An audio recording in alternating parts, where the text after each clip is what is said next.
G'day guys, and welcome back to the channel. This week's video is going to be a little different. July the 29th, boats started flooding out of Grenada down to Trinidad. They were escaping the earliest forming hurricane in history and one of the largest, Category 4 Hurricane Beryl. Beryl made landfall on the 1st of July in the island of Carriacou. She absolutely destroyed that island. But even 96 miles, nautical miles that is, away down south, in Trinidad, the effects of Beryl were still felt. Trinidad opened her ports as ports of safe haven for all the fleeing vessels, and Chaguaramas Bay, where Michelle and I were located, filled up with approximately 400 of these vessels. The next 2 days proved to be extremely stressful and extremely rocky. The swell was enormous, the wind was great, and boat upon boat just kept coming, anchoring closer and closer. This video was shot at the beginning of the boats coming into Chaguaramas Bay. We put the camera down because there was just too many boats and it was far too stressful to film. But eventually it happened. Someone anchored too close and ended up crashing into Michelle and I's stern. We suffered major damage at the rear end of the boat. Those people ended up leaving in the middle of the night without even acknowledging they'd done anything wrong. Basically, we were the equivalent of a hit and run in a Walmart parking lot.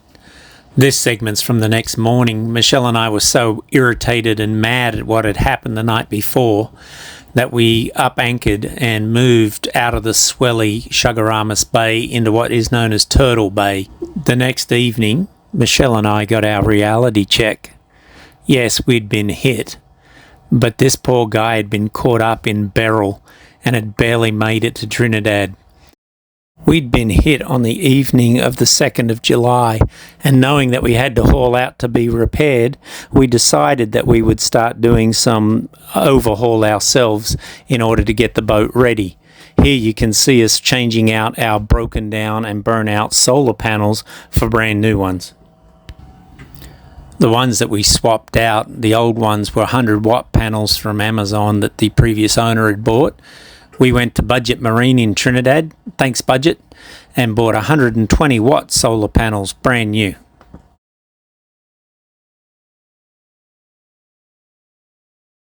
We had arranged with Peak Yacht Services for the haul out, and we really appreciated Yvonne over there, who gave us an emergency haul out, even though it was 2 weeks after we got hit. We hauled out on the 17th of July. Here you can see we've got all our dock lines ready to go, and we are making our way over to the slipway to be hauled out by the giant travel lift.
Peak Yacht Services were really good at what they did, and I have to hand it to the guys that were operating the travel lift and the crew that helped them haul us out.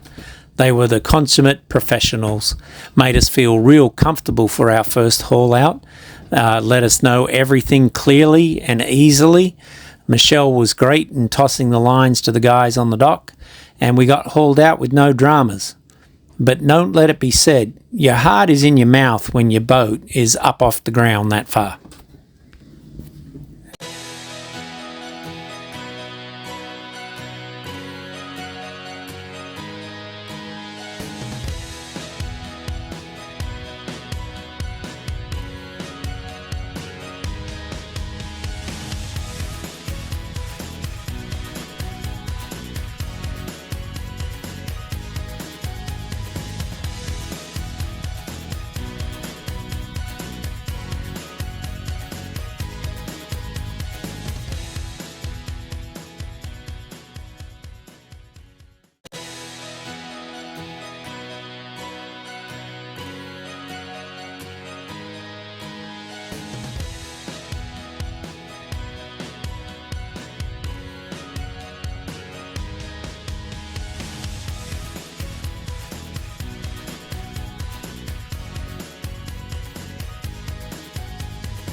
As they brought our new home to shore, you can see the guy with the ground crew stepping in with a scraper, and he's taking all the barnacles off the boat.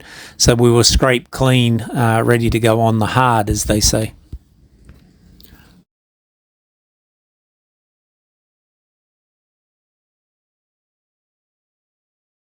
Right here, if you look at the stern of the boat and up on the side of the boat, you can see the damage. There's some damage on the lower stern, and then that black line across the side of the boat that actually has puncture marks through the gel coat and the fiberglass that needed to be repaired.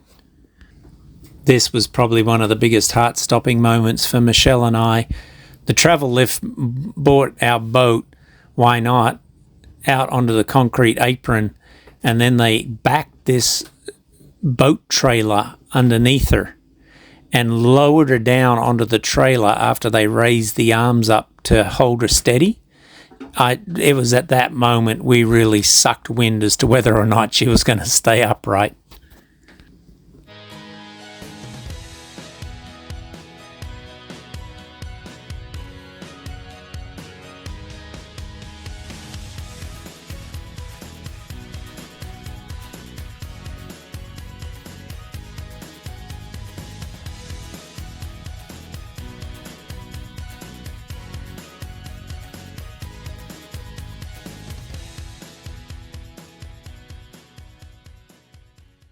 You see there the guys have moved away, getting ready to help the next boat to get hauled out. Some other guys have stepped in to make sure that the hydraulic arms on the trailer are put in the right spot. And we're getting ready to take Why Not to her next place of call that we will be at for 53 days.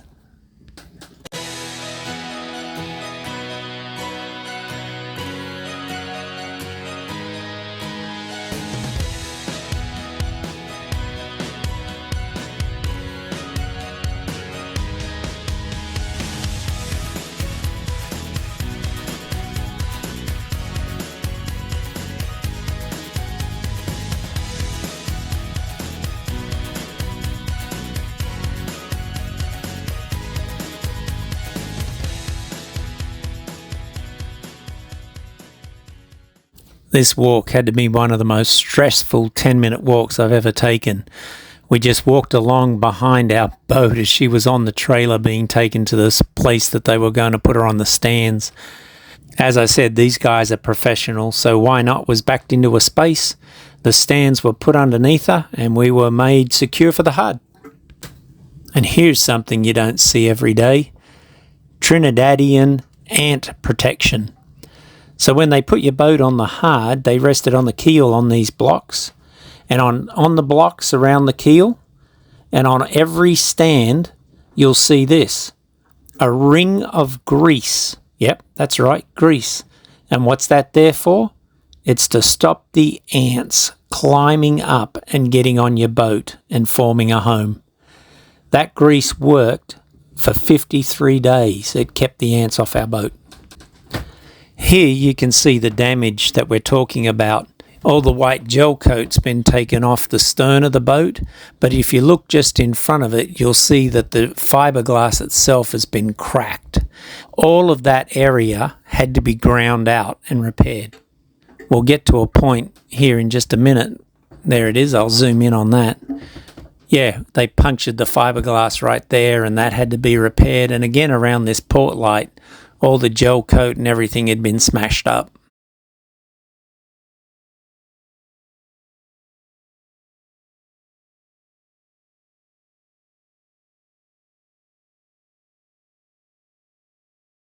Unfortunately, I didn't get any video of the repairs stage by stage, but what I'm going to show you here is the repair done on the inside of the boat where the big crack in the fiberglass was at the stern.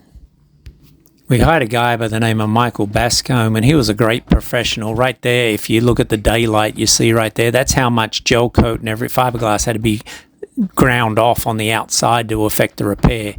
Here you'll see all of this fiberglass tabbing. We made the stern a lot stronger than it was originally. Now we have the external repair. They've already done the fiberglass work. We put 4 layers of fiberglass back in there to effect the repair. This is what they call fairing compound. One of the things that came up on the survey we did when we bought the boat was that the heads, or toilets, needed to be repaired. All of the pump handles and the bases had been weathered and worn. And so while we were on the hard, I decided that I'd tackle that job. So here you'll see me ripping out or taking out one of the heads in order to effect the repairs on it.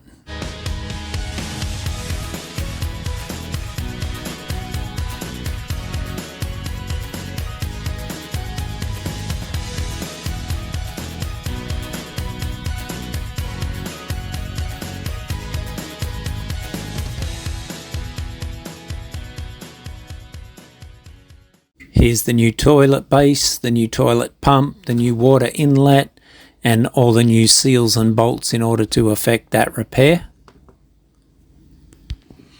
It was actually a relatively simple job once I got it outside and on the back of the boat in order to pull it apart.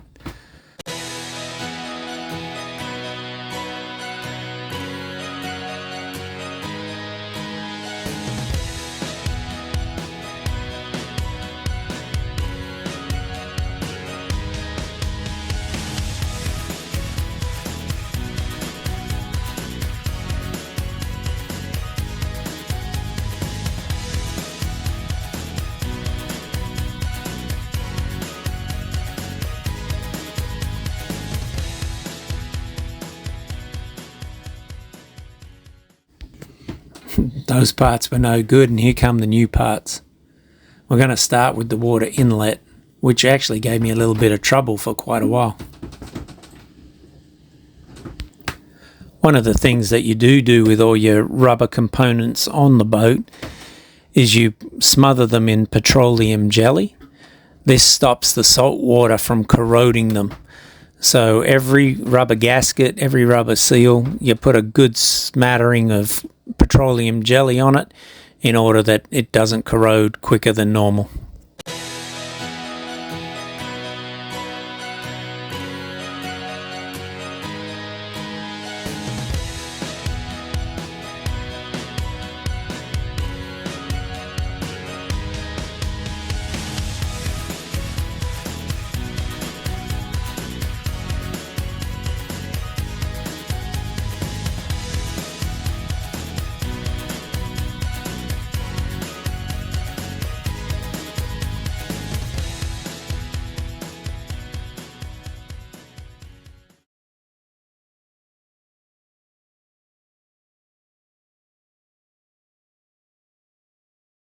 Pump handle goes on base, base goes on head, and Bob's your uncle, Jack's your aunt. There you go. Everything's put back together.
Everything fit together great, made sure everything worked. Job well done. Here you can see the final repair or the finished repair on the boat. Michael did such an awesome job with this. You can hardly tell. In fact, if you really look closely, you can't even tell where she was hit. Guys, thanks for joining us this week. We're not publishing a video every week. Maybe we'll get there, maybe we won't. But we just want to publish things as they become relevant and as they mean something to us, to keep you in the loop of what's going on. But again, thanks for everything. If you would like, comment, share and subscribe, we'd really appreciate it. And tell your friends about it too. Let them know what we're doing and invite them on the adventure with us. We'll see you again next time.